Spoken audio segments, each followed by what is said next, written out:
Hey, hi everybody. Welcome to Phil and Dave's Excellent Adventures. Just Dave here. Today I'm talking about the movie Indiana Jones and the Dial of Destiny. This is the fifth movie in the Indiana Jones franchise.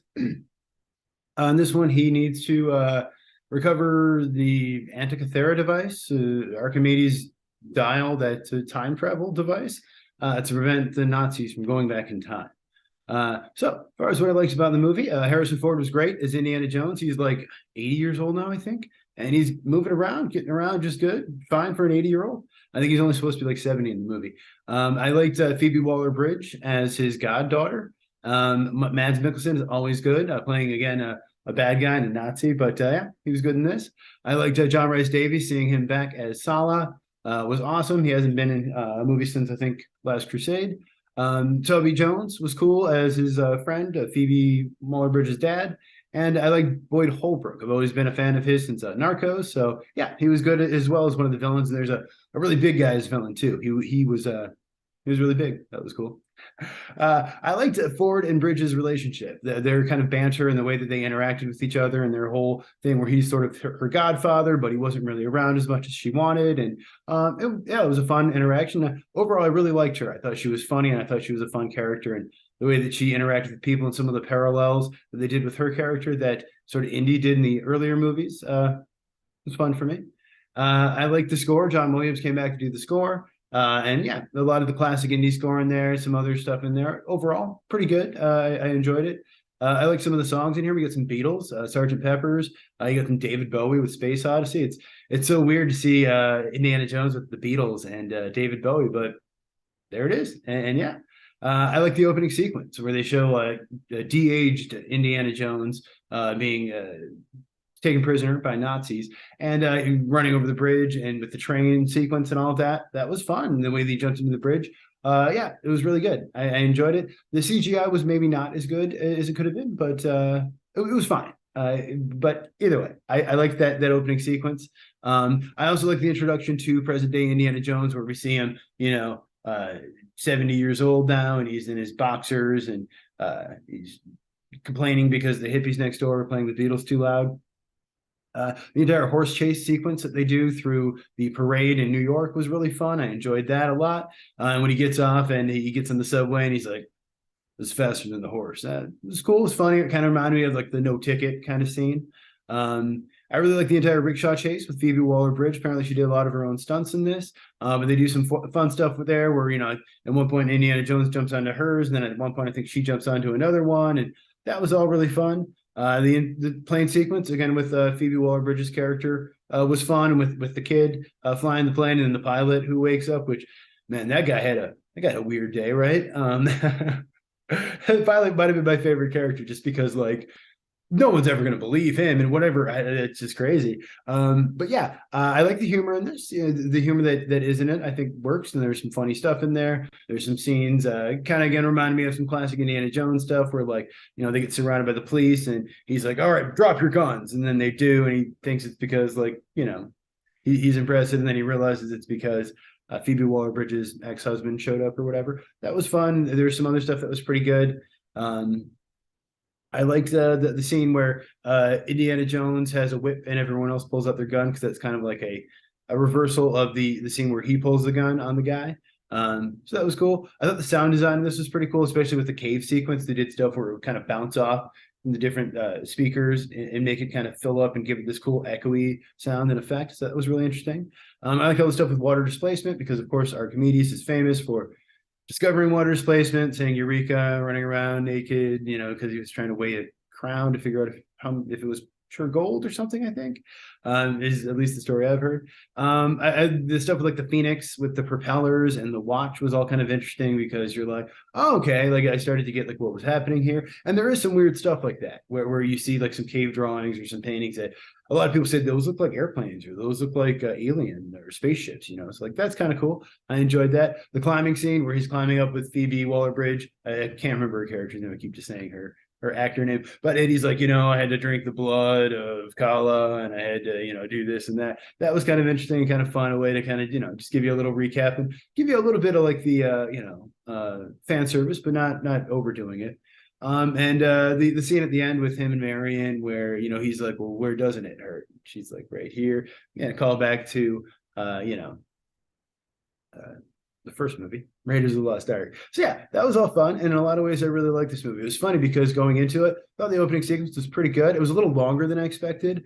And the CGI was a little off. Like, especially at some point, he like kind of comes forward and his head just looks like it goes like this. Like it's a weird effect where like his neck doesn't work right. And so there's definitely some times where it looks a little off, but there's other times where it looks pretty good.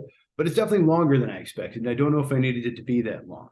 And I can say that for most of the movie, honestly. It's longer than it needs to be. And a lot of the action sequences are fun, but they just go on a little bit longer than they need to. And a lot of them are just, they just kind of feel like stuff I've seen before. Like the plane sequence is fun, but I've seen people climb up into the landing gear planes in movies before. The stuff with the rickshaws was fun, but again, I've seen similar stuff before. So like the CGI stuff in general in this bothers me. Like there's a scene where they're swimming underwater and there's these eels that are very obviously CGI, and of course you can't expect them to put Harrison Ford in a tank with actual eels. That would be insane. But it just didn't look very good and kind of took me out of the movie. And I feel like they could have come up with a better sequence, a more interesting way to do it. Maybe they ran out of air. Maybe the Nazis, pinched off their airline, or maybe they got stuck in some wreckage, or something else happened, as opposed to just like bad CGI eels. Then the bugs, same thing. There's like these just CGI bugs, and it's just like, oh no, we got bugs on us, and it's just almost like they're using an Instagram filter, because that's also how they're reacting. And they're not like, oh my god, these are really bugs, because they're not really bugs. They just filmed them and was like, yeah, we'll put some bugs on you later. Which is, I think, why, it's one of those cases, get some bugs. And I understand it's probably more humane and better, for the bugs to not have to do that. But, I don't know. You can figure it out. They've done it in the past. It is funny that in the opening sequence, Mads Mikkelsen's character, again, I don't remember anyone's names, gets taken out by the sign as he's like on the side of the train. Funny, that he takes so long to react, because when Toby Jones, is that his name? The actor? I don't remember anyone's character. When Toby Jones warns Indiana Jones that, he's like, hey, Indy, he tells him to duck or whatever. And then Matt says, obviously he's on the side of the train, so it's a little more difficult. But he just kind of looks and he's just like, okay, he could have at least tried to do something. I don't know. But then he comes back and he's fine. Like, not a scar on his face at all. Like, he looked exactly the same. Like, that. Kind of weird. Odd choice there. Why wouldn't you at least give him a big scar, or like, I don't know, kind of a face mask, or do something? I don't know. It's just a weird choice there. Like I said, the movie is too long. It's like 2.5 hours. Didn't need to be. But we're more like 2 hours, or maybe 2:10, 2:15. I think it would have been fine. But, that extra 20, 25 minutes, or really just anytime you're going over 2 hours in a movie, it's a lot. And like I said, I just feel like a lot of those action sequences could have been cut down and could have probably saved some money on it too. I think for a lot of people, a major dividing point in this movie is going to be whether or not they liked that they actually do go back in time. And for me, it was interesting because as I'm watching it, and they're doing it and they're talking about it, I'm like, they're not really going to go back in time. There's no way they're really going to go back. No, there's something's going to happen. That's going to, maybe they might hint that something. I honestly expected something where maybe like they would turn on the device and then the plane would like explode. And then they're like, oh my God, we don't know what happened to them. And then maybe you would see like a history book with a picture of a guy who kind of looked like Indiana Jones. And then they would be like, oh, or something. I didn't expect it to actually go back in time. And then they did. And that to me was weird. It just made it seemed out of place for me. Just for the movie when they're flying, and all of a sudden you're like, wait a minute, those aren't Nazi ships. They're in 1939 or whatever year they were going back to. And so they go back to the siege of Syracuse during the ancient Greek times, ancient Roman times, when they were fighting each other. And I don't know. I think too, I understand at some point, he's like, no, plate tectonics, he didn't know about plate tectonics. Aristotle didn't. Alfred Wegener didn't really discover it or prove it until the early 1900s, I think. So I understand why then it would be off. I don't necessarily understand why it would send them to the actual siege of Syracuse, or why they would actually send them to Aristotle's time. And maybe I missed something there. I don't know. I also think it's kind of funny that it's like, this whatever 2000 some odd year old device, and it's all dirty and shit. They just kind of blow the dust off and stick it together and it works just fine. I'm like, wow, really? And I guess maybe I'm used to like electronic devices and stuff, but like, it's not like it's a Nintendo. I would think you'd have to clean it up a little bit, or restore it a little bit, but like, no, you just gotta blow it up, stick it together, and then boom, you're good, man. That was just kind of funny. And I think, yeah, I think almost for me, maybe if they would have gone back in time, but to a different time. I think I did read early on at one point they were going to have them go back in time to 1939, and then have Indiana Jones kind of fight Hitler or do something like that, which could have been fun, but also maybe would have been a little predictable. It would have been kind of cool if they would have just went back to dinosaur times, or some other crazy time. Because to me, I almost feel like with the whole plate tectonics thing, I understand that their calculations would be off.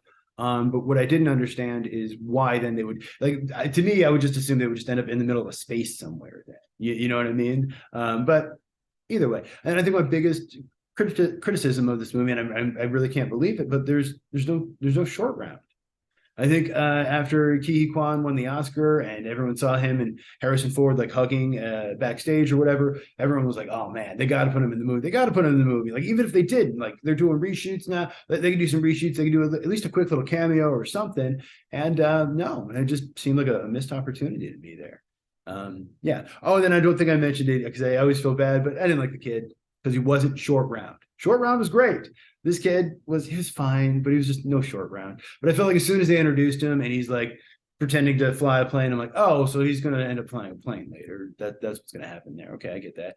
And it happened. It was fine. It was whatever. He wasn't the worst in the world, but I just felt like they were trying to do short rounds, and I'm like, he's not short round. What are you telling? Give me short round. Even if he is 50 years old now, I don't care. So other than that, movie was directed by James Mangold, who did Logan and Ford v Ferrari, some other stuff. It was written by him and Jez Butterworth and John Henry Butterworth. They also wrote Ford v Ferrari, and David Koepp also has a screenwriting credit. He's the guy who wrote Crystal Skull, among other things. I think this is one of those movies where they had multiple scripts and multiple drafts, and then they kind of picked parts of various different ones and stuck them all together, because it certainly feels that way in some ways. As much as I like John Rhys-Davies, and it was cool to see him back as Sallah, there was one point I'm watching going, oh yeah, he's supposed to be like Middle Eastern. He's supposed to be Egyptian, right? His kids are Egyptian.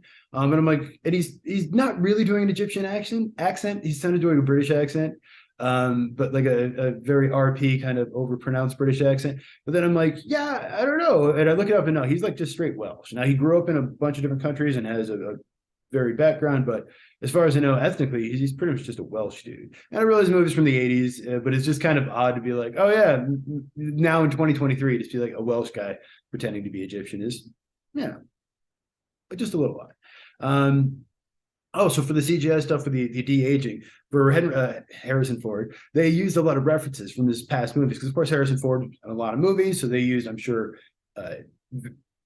previous Indiana Jones movies, or whatever else they wanted to use. But Mads Mikkelsen, they use a different technology, and I will say I noticed that right away, because as I'm watching it, I'm like, okay, Harrison Ford looks okay, but not great. And then Mads Mikkelsen goes up, and I'm like, whoa, he's shiny. He's real shiny. Why is he so shiny? And so yeah, they didn't have to do as much with him, I guess, and they didn't spend so much time on him, and that makes sense. But yeah, just something that I noticed. Movie has at least a $295 million budget. Sounds like probably even more. So it's going to need to make at least 600 million, probably close to 700 or 800 million. Honestly, like they pretty much wanted and expected this movie to make $1 billion, I think, and it's only made 152 million so far. So that is going to be a challenge for the movie. But hey, maybe it'll be a lesson to the filmmakers that don't spend so much money on your movies. You don't need to.